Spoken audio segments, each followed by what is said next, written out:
This is the Fredericksburg Neighbors Podcast, the place where local businesses and neighbors come together. Here's your host, Dory Stewart. Welcome back to another episode of the FXBG Neighbors Podcast, where we share the stories of our favorite local brands. We have two favorite guests with us today. I'm very excited to introduce you to Senna and Robbie, and they are with Shawarma Rama. Welcome to the podcast. Hello. Thank you.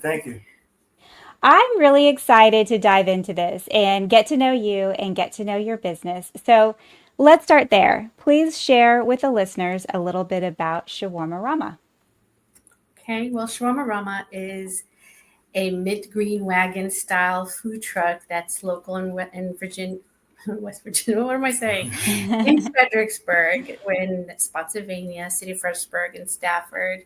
It is a local street food vendor that is an addition to our community that includes the varieties that we have from tacos, burgers, and shawarmas right here in our town. I love it. I love your branding. Your truck is so cute. It's so easy to spot. So it's smart with the mint green. I love it. And you're clearly very popular because I see you everywhere. So congratulations on your success. Thank you. Yeah. So I want to hear the backstory. Tell me about you. I want to learn. I want to know your journey. How did you get into this? How did you start the food truck? Well, we just like everybody else, we've always been a fan of really good food, and she's been cooking for our family as long as I can remember. And eventually, we thought to ourselves, man, if everybody could have this food, they would. And we found the time, and we made it happen. And thankfully, we've gotten a good response, and everybody's liked it, not just me. Yes, everybody likes it. So if someone has never visited your food truck before and they were to walk up and they didn't know what to order, what would you recommend they order from your food truck? I'll give you that one because that you. Is he biased? Everything and try to get as much of it on the same spoon as you can. Just get everything. We have a meal called the trio that has our steak, our chicken, and our falafel. All in one. You can have it in a wrap. You can have it in a rice bowl. But you get those three proteins, and then you got to get the spicy garlic sauce or the dill sauce. You get everything. It's not about one thing in particular. You want to have everything. And the drink. And the drink. For sure, especially if you get the spicy garlic sauce. Right. Senna, what's your favorite? What's your recommendation? Honestly, because of the color and the branding and what we're going after for fresh and healthy meals, it's the falafel. I put so much time into it, and falafels are either hit or miss. So I take my time to soak it. I take my time to season it. I get all the herbs and the seasonings I can get, the freshest from the farmer's market, from the best spices. I blend it all up, and when I serve that, it's in a shape of a mini donut. And, I have my dill sauce next to it or tzatziki sauce. So my favorite one is definitely the falafel. It just comes from the heart. It takes time, and it's healthy, it's hearty, and it is good protein for you. Amazing. So let me ask you this. Do you find that there are any myths or misconceptions when it comes to your business in particular, or maybe even the industry? One myth is that, as soon as the truck is parked, we can open the door and I can give you a sandwich right away. And it's just completely wrong, That's, again, with freshness comes time. It's not a drive-through. It's not just, we don't open the window and ready to serve. So as soon as we arrive to an event, we always ask for an hour just because we cook everything there. We prep everything there. And we mean freshness is literally like mostly when we go to the farmers markets from farm to table, from farm to consumer almost. So that when we show up, we're just not ready to serve. Right? Give us an hour, or we'll come early to make sure we meet the timeline. Yeah. Nice. Do you find that it's difficult being a family in the business and finding time outside the business? How are you able to balance that? Or is that a myth in itself? No, well, we definitely spend a lot of time on our business with hmm each other, hmm but it is a blessing to be able to spend as much time as we do with each other while we're doing our business. We don't have to go do our business with a group of other people. We do Yeah.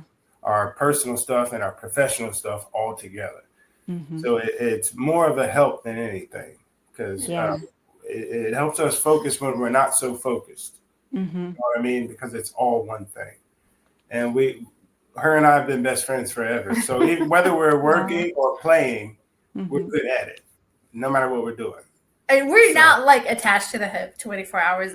Honestly, he's doing his work yes. out, like more of operations outside, taking care of the truck, the watering, the propane refill, like very operational things that he takes care of, which takes all day. And I do like the admin stuff, and we kind of regroup and say, okay, how you doing? How you doing? We don't even have to talk about division of labor, because it's like, oh, you're good at that, do it. You're good at that, do Yeah, it. we already know. Luckily, checklists help us. That's true. But we, as much as like you think we are like working together, we're not like cutting tomatoes together or like making falafel together. One holding the tomato, other using Don't do that. We have, like you said, it's a division that works out Yeah. great. Not every team has that. Yeah, We can divide evenly. we just maximize our strength. Absolutely. We work well. I love that you called it a blessing. That's beautiful. Yeah, that's what it is. It is. It is. And it's nice that you have someone who understands. So if you have one person who has, a traditional 9 to 5 office job, and then the other one is running this business, there might not be, the understanding of what you're going through and your schedule, and you're in it together. And I just really love that. Yep. That's awesome. So when you're not working, what are you doing for fun? I need to know. We're trying to figure that part that was out. the hardest question. Let me go. Go, you go. I want to say that it's all fun and games with us. Luckily, we were best friends before we even started this, so it's almost like a hobby. It's like this is our fun. It's like we don't work anymore. Almost. It's like this is the fun part of our day, and when we're not doing this, working, we are resting. Yeah. We try our best to rest, and then we're people just like everybody else. We have families we have to check on, and if we have to make a run to go see somebody or help somebody or have somebody come help us, we're pretty regular people. We just work from home now. Yeah. We work from home outside. Yeah. Right. There's no clocking in and clocking out. We're always clocked in, but it's cool because we're with each other, so you don't even notice. It is an important question. I do value that question a lot, because that it helps us think like, oh, like let's go for a walk. Let's go enjoy nature. Let's get out of this, routine and circle. So we appreciate the question. So we'll work on it. Next year we'll have different answers. Yeah, different answers. Work in progress. That's right. Yes. I love it. So let me ask you this. If someone were listening to the podcast and they were thinking, okay, this sounds amazing, maybe I want to open a food truck, what advice would you give them? Get your rest and mean what you say. As long as you mean what you say, you're going to be all right. And as long as you get your rest, you're going to be all right. And while you're up, you got to be on it. But if you mean what you say, it ain't gonna be no problem. Yeah, and it's in addition to that, I would say, have very strong work ethics. There is, like right now, we're heading into the winter days, cold days, and we have to be more motivated than ever, because we have to think like farmers. Plan, prepare. What is the summer looking like? What is the spring looking like? How am I going to reinvent our menu? What are we doing next? So It is strong work ethics, and it is consistency. Just like working a muscle, you just have to continuously work on the business. That's really great advice. You never stop working on the business. Yeah. No. Yeah. So what is something that you wish the listeners knew about Shawarma Rama? That I'm not a chef. Okay. A lot of people see me outside cooking, and I do the grilling and stuff. And some people ask me questions that I just don't have the answers to. To where You're a great grill master. I appreciate that, but I don't always have all the answers, and I wish she got all the questions. I would say that'd be one thing that I wish everybody would do, is ask her all the questions.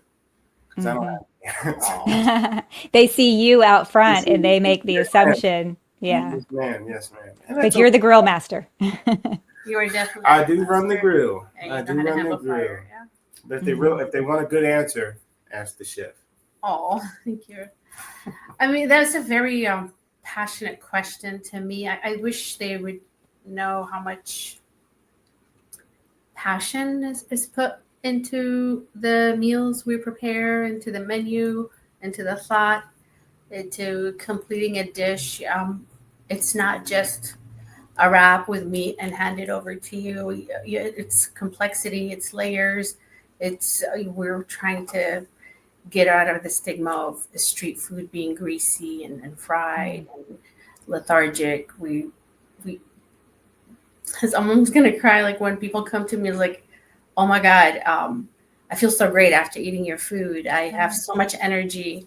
It's refreshing. I wish all people try it and knew how much healthiness we're putting into it, and consciousness and prayers, and it's just, like we follow our morals and ethics with it as much as we can. Whatever what you put into it is what the customer gets out of it. You put your life and your heart into it, and then that feeds their heart and their life, so they get the energy.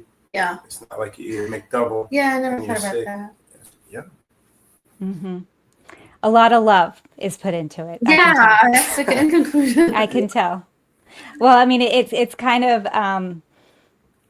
perfect, right? The two of you working together. I mean, and then, the heart that you put into the food. I feel a lot of love with your business. Thank you very much. So if the listeners want to learn more from you, want to connect with you, want to know where you're going to be next, what's the best way for them to find you? They can find our schedule on our website. It's ramafxbg.com. And when we're at an event, we allow our customers to order online in advance for that event, and they are able to do a pickup time and location. So if you just visit ramafxbg.com, you'll see our schedule, you'll see our menu, and definitely booking us is where you can try a full spectrum of a customized menu for you based on your budget and your diet needs. Amazing. I love the convenience of being able to order ahead of time. Yes. That's awesome. Yeah, shout out to Meza team. Meza did that for us. Definitely. Nice. Well, Senna and Robbie, thank you so much for joining me on the podcast today and sharing Shawarma Rama with me. Thank you, Dory. Thank you for having us. Thanks. Thank you for listening to the Fredericksburg Neighbors Podcast. To nominate your favorite local businesses to be featured on the show, go to fxbgneighborspodcast.com.